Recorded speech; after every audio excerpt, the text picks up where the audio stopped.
Hello students, welcome to my YouTube channel Geography Guru. आज हम पढ़ने और समझने वाले हैं क्लास 9th हिंदी की वर्कशीट नंबर 51 यानी कार्यपत्रक संख्या 51 को। आज की हमारी वर्कशीट भी काफ़ी आसान रहने वाली है और बहुत मज़ेदार भी रहने वाली है। आज की इस वर्कशीट में हम दोहराई यानी कि पुनरावृत्ति है वो शुरू करने जा रहे हैं। हमने अब तक सिलेबस विशेष तौर पर काव्य खंड है वो हम अच्छे तरीके से कवर कर चुके हैं, उसको पढ़ चुके हैं और समझ चुके हैं। आज से हम काव्य खंड है उसकी पुनरावृत्ति शुरू करेंगे। आज हम शुरुआत कर रहे हैं कबीर दास जी द्वारा रचित शब्द के साथ। कबीर दास जी द्वारा रचित शब्द है उसमें बताया गया कि ईश्वर कण कण में विद्यमान है। हमें उसको अगर तलाश करना है, ईश्वर को, ऊपर वाले को अगर पाना है तो उसके लिए सच्चे मन और सच्चे कर्म होने अति आवश्यक है। तो सबसे पहले हम शब्द का अर्थ समझने की कोशिश करेंगे, उसके बाद हम आसान से प्रश्नोत्तर दिए गए जिनको हम हल करेंगे। तो चलिए शुरुआत करते हैं। जैसा कि आप अपनी स्क्रीन के ऊपर देख पा रहे हैं, ये हमारी वर्कशीट नंबर 51 यानी कार्यपत्रक संख्या 51 है। हमारा विषय हिंदी है जिसमें हम कबीर दास द्वारा रचित शब्द उसकी पुनरावृत्ति या दोहराई करने वाले हैं। ये पहला भाग रहेगा। दिनांक है 4 नवंबर 2020। प्यारे बच्चों, इस वर्ष के संशोधित पाठ्यक्रम, संशोधित इसलिए किया गया क्योंकि कोविड-19 के कारण आप स्कूल विद्यालय नहीं जा पा रहे हो। तो संशोधित पाठ्यक्रम के अनुसार काव्य खंड के सभी पाठ है वो हम ऑलरेडी पहले से ही समझ चुके हैं। अब हम काव्य खंड का जो पुनरावृत्ति है उसका कार्य शुरू करें और आज हम शुरुआत करने जा रहे हैं क्षितिज के पाठ शब्द के द्वारा, और ये रचित है संत कवि श्री कबीर दास जी द्वारा। शब्द, पहले हम इसकी व्याख्या, अर्थ, भाव को समझने की कोशिश करते हैं। मोको कहाँ ढूंढे बंदे, मैं तो तेरे पास में, ना मैं देवल ना मैं मस्जिद, ना काबे कैलाश में, ना तो कोने क्रियाक्रम में, नहीं योग विराग में। तो यहाँ कबीरदास जी कहते हैं कि ईश्वर को कहाँ ढूंढ रहे हो, ईश्वर को कहाँ ढूंढ रहे हो। ईश्वर तो हर किसी के पास है, ईश्वर तो कण कण में विद्यमान है। ना मैं देवल ना मैं मस्जिद, ना काबे कैलाश में, कि ना तो मैं किसी देवालय में हूँ, ना मैं मंदिर में हूँ, ना मैं मस्जिद में हूँ, ना मैं काबे में हूँ, ना मैं कैलाश में हूँ, बल्कि मैं तुम्हारे आसपास हूँ, तुम्हारे अंदर हूँ, हर एक इंसान में हूँ, हर एक उस वस्तु में हो जिसको तुम मानते हो कि ये मैंने बनाई है, ईश्वर ने बनाई है।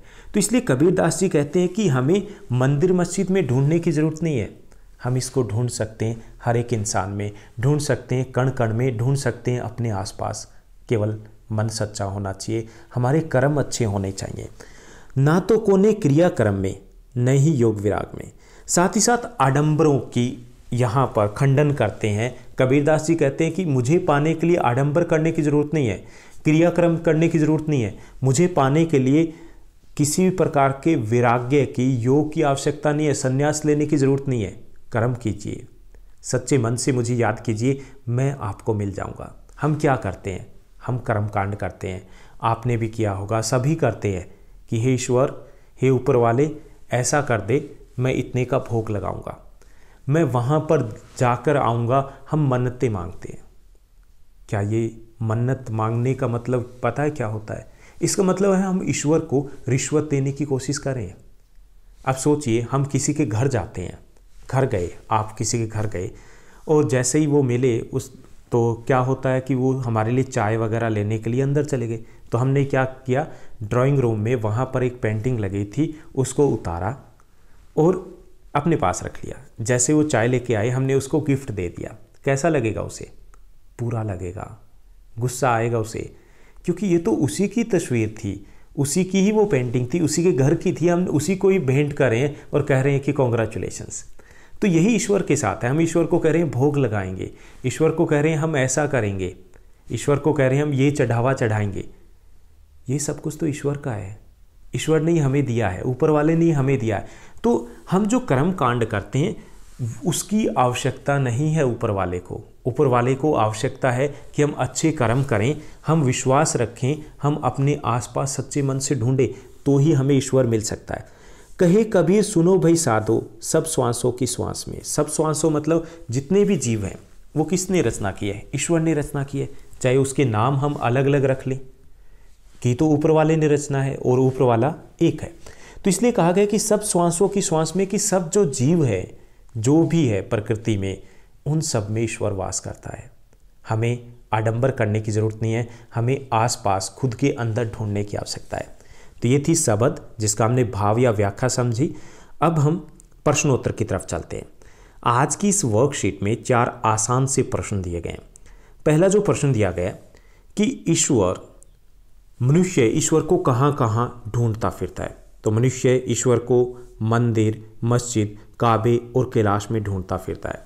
दूसरा प्रश्न दिया गया, कबीर ने ईश्वर प्राप्ति के लिए किन किन प्रचलित विश्वासों का खंडन किया है। तो कबीर ने ईश्वर प्राप्ति के लिए कर्मकांड, आडंबर और वैराग्य का खंडन किया कि इन सब की कोई आवश्यकता नहीं है।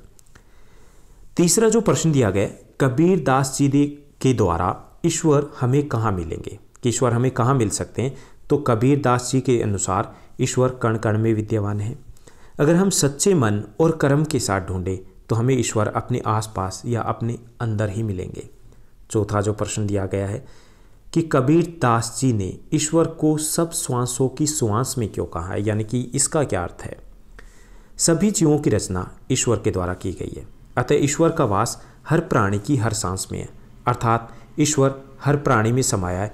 इसलिए कबीर ने ईश्वर को सब श्वासों की श्वास में कहा है। इसका अर्थ ये कि ईश्वर हमें हर जगह व्याप्त है और हमें सिर्फ सच्चे मन के साथ, कर्म के साथ ढूंढने की आवश्यकता है। तो ये थी हमारी आज की आसान सी वर्कशीट, जिसमें हमने कबीर दास जी द्वारा रचित शब्द को समझा और प्रश्नोत्तर को हल किया। उम्मीद करता हूँ आपकी पढ़ाई बेहतर चल रही होगी। ऐसे ही पढ़ते रहिए, हमारे साथ बने रहिए और इस चैनल को लाइक, शेयर, सब्सक्राइब भी जरूर कीजिएगा। Thank you, bye bye, have a nice day.